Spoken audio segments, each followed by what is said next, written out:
Enchanté, Paul-Emmanuel Bidot de Dastra. Aujourd'hui, dans la continuité des conférences que vous avez eues ce matin, je vais faire un focus sur l'IA Act et notamment le rôle du DPO dans l'IA Act. Alors, on va aborder un certain nombre de sujets, je vais essayer d'être bref. Mais avant ça, je vais me présenter. Moi, je suis Paul-Emmanuel Bidot, je suis le cofondateur de Dastra. Moi, j'ai un parcours évidemment de logiciels. Dastra, nous sommes un éditeur de logiciels de gestion de la privacy du RGPD, mais aussi de l'IA Act. Je suis ingénieur de formation, mais j'ai également fait beaucoup de conseils en gouvernance des données dans les grandes structures. Et j'ai également mis en place la conformité RGPD dans les grandes banques françaises. Avec mes associés, nous avons fondé Dastra il y a maintenant quelques années, avec cette logique de proposer aux DPO des solutions pour gérer cette conformité simplement efficacement sur l'ensemble des sujets, pas uniquement le RGPD, même si le RGPD est un élément extrêmement fort. Je vous parle de ça parce que quand on parle de l'IA Act, la gouvernance des données, ça va être un sujet très important. Donc évidemment, je ne vais parler que de l'IA Act aujourd'hui, mais ça s'inscrit dans une logique plus vague, effectivement, que Garance Mathias vous a évoqué brièvement ce matin. Donc, ce que je vais commencer par faire, c'est vous rappeler un petit peu ce qu'est l'IA Act. Alors, je ne suis pas juriste, mais je vais vous donner quand même les points saillants à retenir sur cette nouvelle réglementation qui est entrée en application le 1er août de cette année, qui n'est pas négligeable. La bonne nouvelle, c'est que si vous avez déjà mis en place le RGPD dans vos structures, ça devrait être relativement simple, en tout cas je le pense, puisque c'est exactement la même logique. On va retrouver le triptyque Plan, Do, Check, Act de la conformité. Dans les faits, l'angle que je vais avoir aujourd'hui, c'est vraiment un angle concret, comment faire au quotidien. Voilà. Donc, je n'aurai pas la réponse à l'ensemble des questions qui sont posées autour du lac, mais je vais essayer quand même de vous apporter un portrait, brosser un portrait relativement exhaustif et très orienté pragmatisme. Voilà. Donc le rôle des DPO dans l'IA Act, ça fait débat, on va y revenir. Les DPO sont-ils les acteurs en charge, qui doivent être en charge de l'IA Act dans la structure? C'est pas tout à fait clair encore, même si c'est des acteurs naturels, on va parler de cette question. Et surtout, je vais vous parler des mesures pratiques, qu'est-ce qui doit être fait sur le sujet dans vos structures, quels que soient les acteurs concernés. Puis quelques conclusions. Donc, pour commencer, l'IA Act, donc quelques mots en synthétique, c'est donc un règlement européen, vous le savez, c'est un nouveau changement de paradigme en fait dans le sujet de l'IA, puisque il y a des sanctions assez importantes qui sont proposées, qui sont même supérieures au RGPD. Donc on parle de jusqu'à 35 millions d'euros, 7% du chiffre d'affaires annuel. Donc c'est aussi l'harmonisation d'une approche de réglementation qui ne part pas de zéro. Donc il y a tout un historique aussi, notamment sur les normes sectorielles. Et donc c'est, je pense, à louer. Et il faut le voir aussi comme une lex spécialiste du RGPD, c'est-à-dire une loi spécifique qui concerne uniquement les systèmes d'intelligence artificielle. Et donc c'est ça, je pense, l'intérêt. Quand on compare par exemple les pays, je pense à l'Angleterre, eux ont fait le choix de ne pas avoir d'IA Act, puisqu'ils considèrent que ça fait déjà partie de leur UK GDPR. Donc on a un lien quand même qui est très fort entre le RGPD et l'IA, la gouvernance de l'IA, et je vais détailler ça un peu plus tard. Le point, je pense aussi le plus intéressant dans cette réglementation, c'est que ça permet aussi d'apporter des définitions précises de ce qu'est l'intelligence artificielle sous tous ses aspects, sous toutes ses facettes, et notamment les notions de système d'IA et de modèle d'IA, qui sont des points qui sont assez différents, et également introduire des catégories d'opérateurs, dont on va discuter un petit peu après, qui permettent de clarifier les rôles et les responsabilités sur ces usages de la donnée finalement. Donc il y a des questions sur est-ce qu'un système d'IA est équivalent à un traitement de données à caractère personnel? Pas forcément. Donc il y a un certain nombre de cas comme ça qu'on va essayer de cadrer ensemble.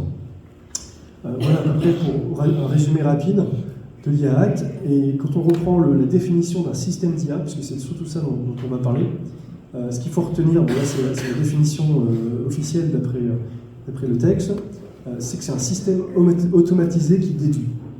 Voilà. Donc tous les mots sont importants ici, hein. Système, automatisé au sens de prise de décision automatisée, et là je vous redirige à l'article 22 du RGPD qui parle déjà des prises de décision automatisées, mais il y a des prises de décision qui sont faiblement automatisées. Quand on prend un fichier Excel par exemple, on peut déterminer est-ce qu'une pomme est une pomme, on peut faire des algorithmes simples. Là la différence avec le système d'IA, c'est qu'il y a de la déduction. Donc il y a une décision qui est prise par le système à la place d'un humain. C'est ça qui va vraiment faire la spécificité d'un système d'IA par rapport à un algorithme classique. Donc en dessous, vous verrez donc aussi un petit schéma de l'OCDE, puisqu'il n'y a pas que l'IA Act qui parle de l'IA, et qui reprend en fait finalement des cycles de vie assez classiques qu'on retrouve dans les traitements de données, mais qui sont appliqués aux des systèmes d'IA. Donc tout ce qui est planification, conception, collecte de traitement de données, construction du modèle. Donc on a vraiment cette notion de modèle d'IA qui n'est pas un système d'IA, qui est un algorithme qui va apprendre et qui va ensuite, via des tests qu'on va évaluer et qu'on va vérifier selon plusieurs modèles possibles, ensuite on va mettre à disposition de l'utilisateur un résultat. Et ensuite l'exploitation et le suivi de ces systèmes. Donc ça, c'est très important déjà, on se dit avec l'IA Act, on sait ce que c'est que l'IA, voilà, puisqu'il y a des définitions précises qui sont apportées. Et aussi, c'est ça que je pense, un des points vraiment très importants de l'IA Act, c'est la définition des rôles et responsabilités avec l'introduction de plusieurs catégories d'opérateurs. Et la question de savoir finalement dans quelle catégorie d'opérateurs je me situe moi en tant qu'entreprise, ça va être une des questions les plus importantes sur ce sujet, dans la mesure où les obligations ne vont pas être les mêmes. Donc les deux principales sont les fournisseurs et les déployeurs, les providers et les déployeurs en anglais, et c'est ces deux catégories principalement qu'on va retrouver partout, qui sont les principales. Les fournisseurs sont les personnes qui développent et qui mettent sur le marché des systèmes d'IA. Les déployeurs sont celles qui mettent en œuvre ces systèmes d'IA. Alors la nuance est quand même très très fine, et aujourd'hui il y a très peu de jurisprudence sur le sujet encore, mais on voit bien déjà que les fournisseurs auront plus d'obligations que les déployeurs. Donc maintenant, ça va être un sujet important pour vous, en tant que DPO, je pense, de se poser la question pour chaque système d'IA qui est utilisé dans vos structures, suis-je fournisseur, suis-je déployeur? Et vous verrez, c'est pas si simple que ça. Voilà. Et il ne faut pas oublier non plus des autres catégories d'opérateurs qui existent, qui sont moins connus, qui sont peut-être moins mis en avant, mais qui existent tout de même, donc les fabricants de produits, les représentants, les importateurs, les distributeurs, pardon. Et donc chacun de ces catégories-là vont avoir des obligations spécifiques. Donc, je pense par exemple au marquage CE qui va intervenir sur certains cas, qui va être une des obligations pour certains systèmes d'IA qui doivent être mis en place. Donc voilà, ça c'est important de rappeler cette notion-là d'opérateur, puisque quand on compare avec le RGPD, vous savez, vous avez responsable de traitement et vous avez DPO, vous avez sous-traitant, c'est des notions qui sont bien clairement définies. Une nouvelle réflexion s'enclenche avec l'IA Act sur quelle catégorie d'opérateurs on se situe, et les deux ne sont pas mutuellement interchangeables, c'est-à-dire que vous pouvez être les deux à la fois. Un autre point très important sur l'IA Act, et je ne vais pas forcément passer énormément de temps pour rappeler l'IA Act, mais ça c'est vraiment les points qui me semblent les plus importants, c'est l'approche par les risques. Vous retrouvez ça aussi avec les RGPD et avec les autres réglementations. Et surtout, il y a 4 niveaux de risque qui sont introduits dans l'IA Act. Toujours dans cette logique d'accountability, de responsabilisation, chaque organisation va devoir classifier les systèmes d'IA selon 4 niveaux.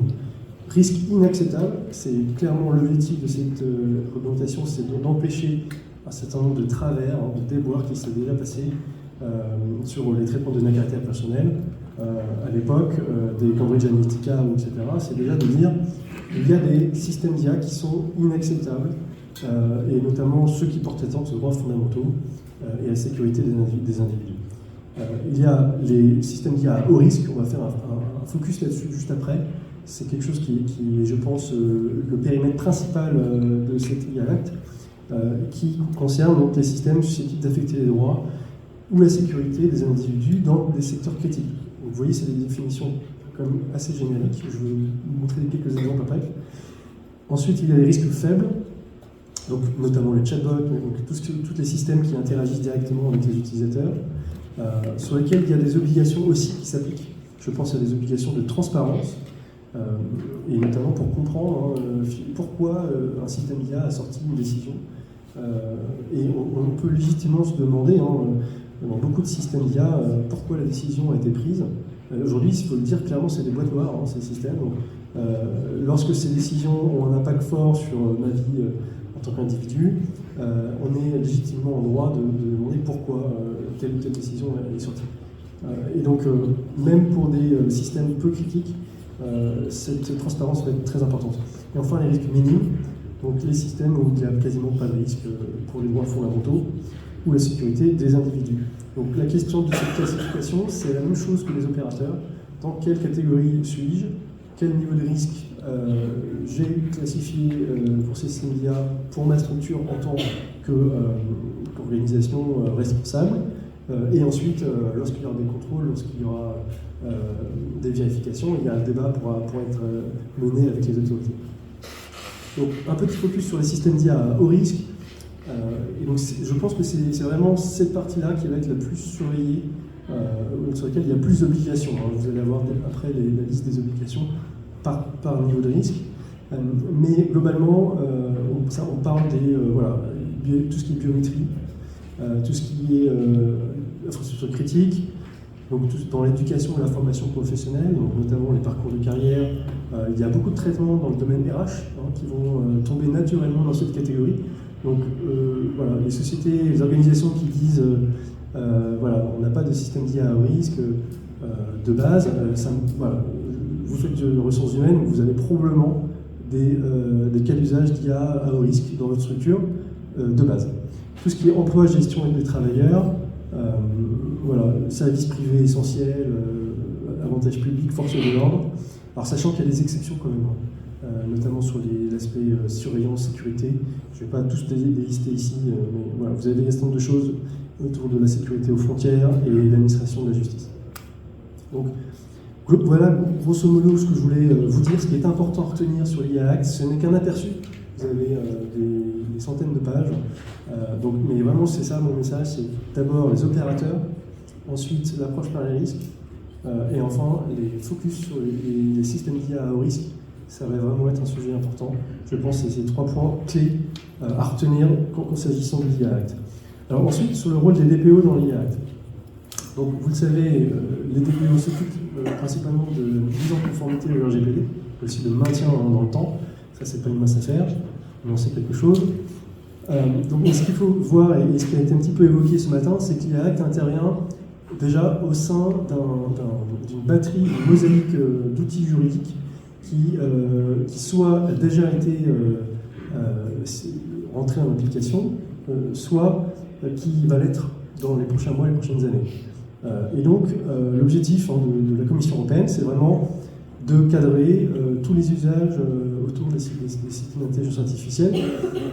Et donc, on peut distinguer, je dirais, 3 grandes catégories avec ce tableau. Il y a les traitements de données à caractère personnel où il n'y a pas de contexte d'utilisation de l'intelligence artificielle. Donc ça va être purement un travail de RGPD pur, à gauche. Au centre, vous avez des traitements de données à caractère personnel dans le contexte de l'intelligence artificielle, donc avec l'utilisation de systèmes d'IA, et notamment sur l'annexe 3, l'annexe 3 de l'IA qui concerne les systèmes haut risque.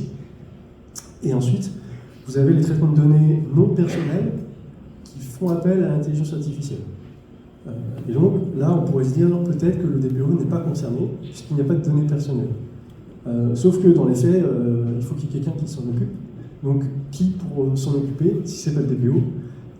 L'IA Act, à cet égard, est assez flou. D'ailleurs, il n'y a pas de nomination précise de d'acteur, contrairement au RGPD qui nomme précisément le DPO. Dans l'IA Act, il n'y a pas de nouvel acteur qui a été introduit. Alors, on parle des IA officers, mais très peu d'entreprises en ont. Se pose la question de qui va s'en occuper. Donc vous voyez déjà qu'il y a des catégorisations à faire. Donc un traitement n'est pas forcément un système d'IA, ni un système d'IA n'est pas forcément un traitement. Donc il y a la logique données personnelles, non personnelles, IA, non IA. Et puis il y a d'autres directives qui vont arriver sur l'IA, comme la directive sur la responsabilité des IA, product aussi sur la partie marque HCE, j'en ai parlé, beaucoup d'autres normes sectorielles qui contiennent des dispositions spécifiques, je ne vais pas en parler ici. Deuxième slide sur les comparaisons entre le RGPD et l'IA Act, avec un focus sur les prises de décision automatisées. Donc l'article 22 du RGPD dont vous parlez, où en comparant donc, justement l'annexe 3 de l'IA Act avec les systèmes à haut risque, et l'article 22 du RGPD qui évoque le sujet des prises de décision automatisées, eh bien on peut voir trois nouvelles catégories qui émergent. À gauche, les données à caractère personnel, plus la prise de décision automatisée uniquement. Au centre, les données à caractère personnel, prise de décision automatisée, plus utilisation d'un système d'IA. Et enfin, à droite, les données à caractère personnel ou non. Et de l'IA, et sans forcément prise de décision automatisée, mais quand même des recommandations, des prédictions qui sont possibles. Et donc, quand on analyse finalement les liaisons, on voit que le RGPD est quand même imbriqué naturellement dans l'IA Act, et vice-versa. Et donc, le DPO va forcément avoir un rôle à jouer, même s'il n'est pas nommé officiellement en charge de la gouvernance de l'IA. Dans tous les cas, il va falloir qu'il s'assure de la mise en conformité des traitements de données à caractère personnel dans le cadre de l'intelligence artificielle. Donc naturellement, il va avoir un rôle important à jouer. Et la question qui va se poser, c'est quel est l'écosystème de cette gouvernance de l'IA dans l'entreprise? Est-ce qu'elle existe déjà? Est-ce que les relais que vous auriez pu déjà mettre en place dans votre structure, est-ce que ce va être les mêmes interlocuteurs? On peut imaginer que voilà, il va y avoir probablement des interlocuteurs nouveaux aussi dans ce domaine, avec pourquoi pas un AI Office qui peuvent être des mathématiciens de génie qui construiraient des algorithmes, des modèles d'IA qui permettraient à votre entreprise de progresser dans tous les niveaux. Très bien, mais qui va s'assurer de la mise en conformité de ces systèmes? Et là-dessus, la question est très ouverte. Ce qui est sûr, c'est que le DPO est un acteur naturel. Voilà. Maintenant, chaque entreprise définit ce sujet. Il n'y a pas d'obligation et ça va vraiment dépendre, au fond, je crois, des rôles et responsabilités que l'entreprise donnera à la fonction des officers. Et d'ailleurs, c'est ce que les chiffres nous prouvent, notamment, donc là je cite la FCDP, 67% des DPO considèrent qu'ils vont être impactés dans leur métier sur le sujet de l'intelligence artificielle. Donc c'est quand même, à la FCDP, on les remercie de faire ces enquêtes. Donc déjà, on voit bien qu'il y a les 2 tiers des DPO qui veulent s'en occuper. Et nous chez Dastra, on mène aussi également des enquêtes. Donc on interviewe beaucoup de DPO. Et les chiffres que nous avons, c'est 63% des DPO. Les répondants déclarent que le DPO est la personne responsable. Déjà. A-t-il été nommé officiellement? On ne sait pas forcément, mais on peut s'en douter. Il y a probablement un certain nombre d'entreprises qui se sont déjà posé la question d'accorder des pouvoirs là-dessus au DPO, dans la limite évidemment de l'IA Act. Les DPO ne vont pas forcément eux-mêmes développer l'algorithmie, etc. Donc, dans tous les cas, et au-delà du débat, le DPO est-il la bonne personne pour gérer l'IA Act, dans tous les cas, il va être impliqué. Donc, vous devez vous préparer. Voilà, c'est ça mon message. Donc, comment faire pour se préparer? Et quelles mesures pratico-pratiques prendre pour se conformer? Alors, il y a déjà, je vais rentrer un peu plus dans le détail sur les exigences. Donc là, c'est une liste qui n'est pas exhaustive, mais d'exigences qui sont imposées, qui vont être imposées aux fournisseurs. Donc, on retrouve les catégories d'opérateurs. Je vous ai parlé, fournisseurs et déployeurs, les deux principaux. Et ça va être une vraie question. C'est si je me considère moi comme étant fournisseur, voici ce que je vais devoir faire. Alors potentiellement nommer un représentant autorisé, ça c'est pour les sociétés qui sont basées en dehors de l'Union européenne. Il va falloir que je gère les risques autour de ça. Il va falloir que je fasse de la gouvernance des données. Oui, parce que le système d'IA, il va devoir être entraîné avec des données. Donc la notion de données est clé pour maîtriser le système. Donc, est-ce que je maîtrise les données qui vont rentrer en tant que input, si j'ose dire, pour entraîner le modèle? Est-ce que je vais utiliser ces données pour l'entraîner, oui ou non, etc. Toute la documentation technique. Donc, quand on parle fournisseur, on ne parle pas uniquement des grands LLM, des ChatGPT et autres. Ça peut aussi, on peut être fournisseur de soi-même, rien qu'en modifiant un système d'IA existant qui est fourni par un fournisseur. Donc il y a des petites subtilités, je vous en parlerai un peu après, mais vous voyez, là, il y a quand même beaucoup de choses à faire, donc notamment autour de la transparence, la tenue des registres. Vous avez besoin d'un registre des systèmes d'IA, sinon ça va être compliqué de travailler. Donc comment on fait pour qu'il y ait une surveillance humaine, que ça soit sécurisé, qu'il y ait aussi une gestion de la qualité des réponses obtenues. Voilà, c'est pas anodin, je peux parler peut-être de quelques exemples. En Belgique, il y a eu donc un automobiliste qui s'est fait prendre une amende parce qu'il téléphonait au volant. Et en fait, il s'est avéré, donc lui a testé la décision prise automatiquement par la machine, par le système, et il s'est avéré qu'il se grattait l'oreille, parce qu'il a récupéré la photo, mais comme il n'y avait pas eu de surveillance humaine, il a dû, cet automobiliste, faire les pieds et les mains pour aller retrouver la source de cette décision, et ça a été très compliqué pour lui. Et donc, voilà, c'est un exemple de ce qui peut arriver quand les systèmes d'IA ne sont pas assez surveillés ou manquent de transparence. Donc il y a un système de gestion des qualités, de l'évaluation de conformité bien évidemment, un enregistrement auprès de la Commission européenne pour les IA à haut risque. Donc il y a une base de données au niveau européen où il va falloir déclarer ces systèmes pour les fournisseurs, et évidemment la coopération réglementaire avec les autorités de plusieurs pays, le cas échéant. Et ça peut être, on sait que les CNIL européennes travaillent de plus en plus en concert, donc c'est vraiment un sujet transfrontalier. Les déployeurs, eh bien, eux vont avoir un peu moins d'exigences, mais quand même, c'est pas négligeable. Donc, évidemment, on va inclure, sauf le code d'emploi, s'assurer qu'on déploie uniquement dans le cadre de la finalité définie, qu'il y ait une forme de minimisation finalement de l'usage du système d'IA. Donc, la surveillance, les rapports d'incidents, assurer une surveillance humaine, la mise à jour des registres, en particulier les registres sur les systèmes d'IA, et évidemment faire de la gouvernance de données pour s'assurer que les données en entrée, ça va être un peu différent du fournisseur dans la mesure où le déployeur, on part d'un modèle qui a déjà été réalisé, qui a déjà été défini, qui est déjà appris. Donc maintenant, on lui envoie des données, il va sortir un résultat. Il faut bien séparer, je pense, les données en deux catégories.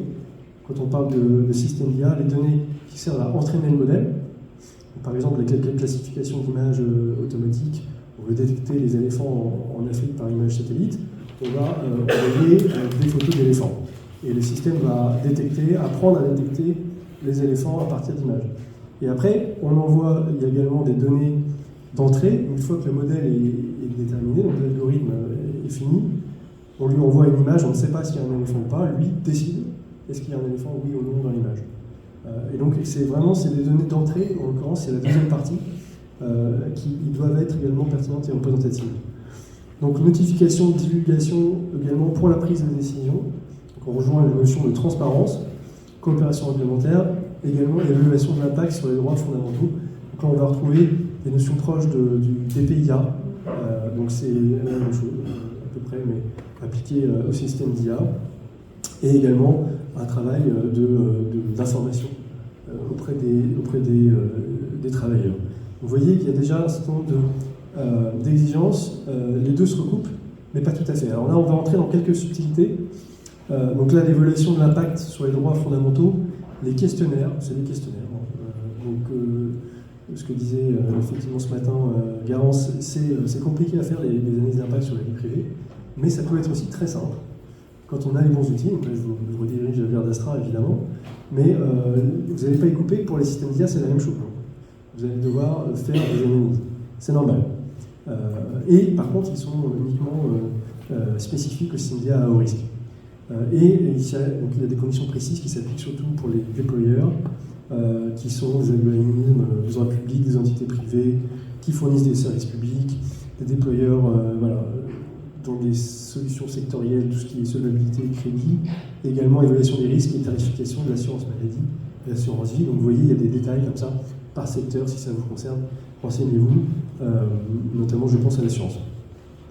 Ce qui est aussi important de considérer, c'est l'ensemble de la chaîne de valeur. C'est comme le traitement de données, vous avez des sous-traitants, mais vous avez aussi des sous-traitants ultérieurs. C'est pas parce que vous avez pris une solution mode SaaS qu'elle n'envoie pas ses données à l'étranger. Donc il y a donc aussi l'ensemble de la chaîne de valeur de l'IA à maîtriser. Et donc là, il y a, vous voyez bien, on peut être distributeur, importateur, déployeur, mais on peut aussi être fournisseur. Si l'organisation impose son nom ou sa marque sur un système d'IA à haut risque déjà sur le marché. S'il y a une modification substantielle à un système d'IA à haut risque qui est mise en place. Et s'il y a la modification de finalité d'un système d'IA qui n'est pas à haut risque. Donc vous voyez que c'est là où on rentre dans des considérations plus compliquées, puisqu'en fait on peut être à la fois déployeur et fournisseur. D'accord ? Et c'est là où finalement on a tendance à dire on est déployeur, point c'est tout, sauf que non, c'est pas si simple en fonction de l'usage que font peut-être les chercheurs de modèles d'IA qui est utilisé, eh bien on peut potentiellement modifier la finalité, apporter une modification substantielle à l'algorithme, etc. Et donc les distributeurs et les importateurs, eux, des systèmes à haut risque, doivent aussi s'assurer que eh bien, le système est conforme. Voilà. Donc là, en l'occurrence, par HCE, je l'ai déjà évoqué, et ça, c'est pas anodin du tout. Donc là, maintenant, je vais parler de l'obligation de transparence pour les fournisseurs et les déployeurs de certains systèmes d'IA. Donc là, on parle surtout des systèmes d'IA qui interagissent avec les individus ou qui génèrent du contenu. Donc vous allez voir, il y a plusieurs catégories. Celles qui interagissent directement avec les personnes. Vous aurez évidemment la présentation pour retrouver tous ces éléments. Donc les fournisseurs doivent développer le système d'IA de manière à informer les utilisateurs finaux. Et c'est important de le savoir. Quand on discute avec une IA, on a besoin de savoir que c'est une IA qui nous parle. Sauf qu'il y a quand même quelques petites exceptions, notamment auprès des forces de l'ordre. Voilà, c'est normal. On ne va pas prévenir les fauteurs de troubles qui sont suivis par les autorités. Donc vous voyez, il y a beaucoup d'exceptions, il y a de l'interprétation aussi, c'est toujours pareil avec la réglementation européenne, et c'est à la responsabilité de l'entreprise d'interpréter ces éléments-là et de se positionner. Donc vous avez aussi un cas précis sur les systèmes d'IA de reconnaissance des émotions, une catégorisation biométrique. Donc là, il y a de la formation obligatoire, et avec des exceptions, effectivement, sur les infractions pénales, etc., etc. Et sur la partie génération ou manipulation de contenu, ça c'est important, eh bien, lorsqu'on a des contenus générés avec l'IA qui apparaît, eh bien, il faut qu'on puisse le savoir. Voilà. L'utilisateur doit être au courant que c'est un contenu généré par l'IA, sinon ça peut créer des fake news. Vous connaissez le contexte politique, c'est quand même des sujets très touchy. Et notamment les textes. Voilà. Donc ça c'est important. Il y a des outils d'ailleurs qui permettent de détecter, je ne sais pas si vous connaissez des outils qui permettent d'identifier si dans un document il y a des contenus générés par l'intelligence artificielle. Je n'ai pas le nom en tête, je vous l'enverrai après si ça vous intéresse.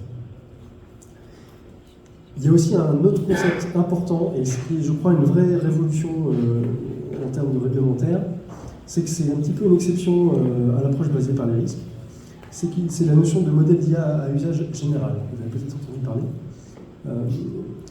La différence entre un modèle d'IA à usage général et un modèle d'IA à usage spécifique, c'est que ça va être un modèle d'IA largement utilisé pour tout type de finalité. Et notamment ceux qui ont un risque systémique. Il y a une notion de risque systémique. Et c'est là où c'est une vraie révolution, c'est que au-delà de la finalité, au-delà de l'objectif poursuivi, l'usage d'une IA à usage général présente un risque systémique dans la mesure où il y a une grande quantité de calculs. Vous voyez, donc je pense par exemple aux applications de cybersécurité qui permettent de casser des mots de passe, ce genre de choses. Et donc là, c'est une notion qui rentre dans un critère de risque qui est les capacités de calcul du système qui se mesurent en flop. Donc c'est très intéressant.